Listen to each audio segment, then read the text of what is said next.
ಹೌದು ಗೆಳೆಯರೆ, ಬಿಗ್ ಬಾಸ್ನಲ್ಲಿ ಗೆದ್ದವರಿಗೆ 50 ಲಕ್ಷ ರೂಪಾಯಿ ಹಣ ನೀಡುವುದು ವಾಡಿಕೆ. ಅದರ ಜೊತೆಗೆ ಕಳೆದ ಕೆಲ ಸೀಸನ್ಗಳಿಂದ ಗೆದ್ದವರಿಗೆ ಕಾರೊಂದನ್ನು ಸಹ ಉಡುಗೊರೆಯಾಗಿ ನೀಡಲಾಗ್ತಾ ಇದೆ. ಆದರೆ ರನ್ನರ್ ಅಪ್ ಆದವರಿಗೆ ಏನೂ ಕೂಡ ಸಿಗ್ತಾ ಇಲ್ಲ. ಇದರ ಬಗ್ಗೆ ಹಿಂದೆ ಕೆಲವು ಬಾರಿ ಜನರು ಒಂದು ಅಸಮಾಧಾನ ವ್ಯಕ್ತಪಡಿಸಿದ್ದಾರೆ.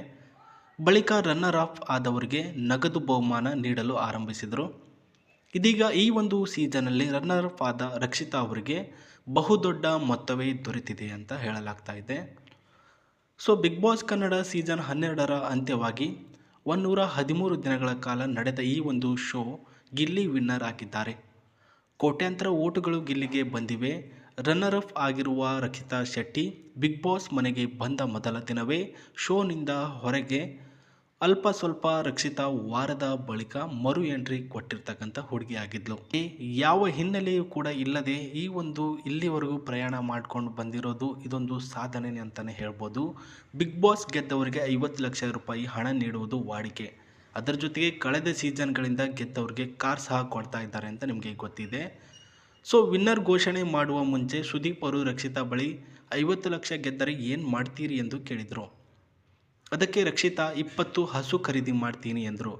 ಒಂದು ಹಸುವಿಗೆ ಎಷ್ಟು ಎಂದು ಕೇಳಿದಾಗ 1 ಲಕ್ಷ ರೂಪಾಯಿ ಎಂದರು. ಉಳಿದ ಹಣವನ್ನು ಖರ್ಚು ಮಾಡ್ತೀನಿ ಎಂದಿದ್ರು. ಅಸಲಿಗೆ ರಕ್ಷಿತಾಗೆ 50 ಲಕ್ಷ ರೂಪಾಯಿ ಸಿಗಲಿಲ್ಲ. ಆದರೆ ಸಿಕ್ಕ ಹಣ ಕಡಿಮೆ ಅಂತೂ ಅಲ್ವೇ ಅಲ್ಲ. ಸೊ ರಕ್ಷಿತಾ ಅವರಿಗೆ ಸಾಯಿ ಗೋಲ್ಡ್ ಪ್ಯಾಲೇಸ್ ವತಿಯಿಂದ 20 ಲಕ್ಷ ರೂಪಾಯಿ ಹಣ ಸಿಕ್ಕಿದೆ ಬಹುಮಾನವಾಗಿ. ಖುದ್ದು TM ಶಿವ ಅವರು ಪ್ರಸ್ತುತ ವೇದಿಕೆಗೆ ಆಗಮಿಸಿ ರಕ್ಷಿತಾ ಅವರಿಗೆ 20 ಲಕ್ಷ ರೂಪಾಯಿ ಚೆಕ್ಕನ್ನು ಕೊಟ್ಟಿರ್ತಾರೆ. ಯಾರು? ಶರವಣ್ಣನವರು. ಸೊ ಅದಾದ ಬಳಿಕ ಜಾರ್ ಅಪ್ಲಿಕೇಶನ್ ವತಿಯಿಂದ ರಕ್ಷಿತಾ ಅವರಿಗೆ 5 ಲಕ್ಷ ರೂಪಾಯಿ ನಗದು ಕೂಡ ಕೊಡಲಾಗ್ತಾ ಇದೆ.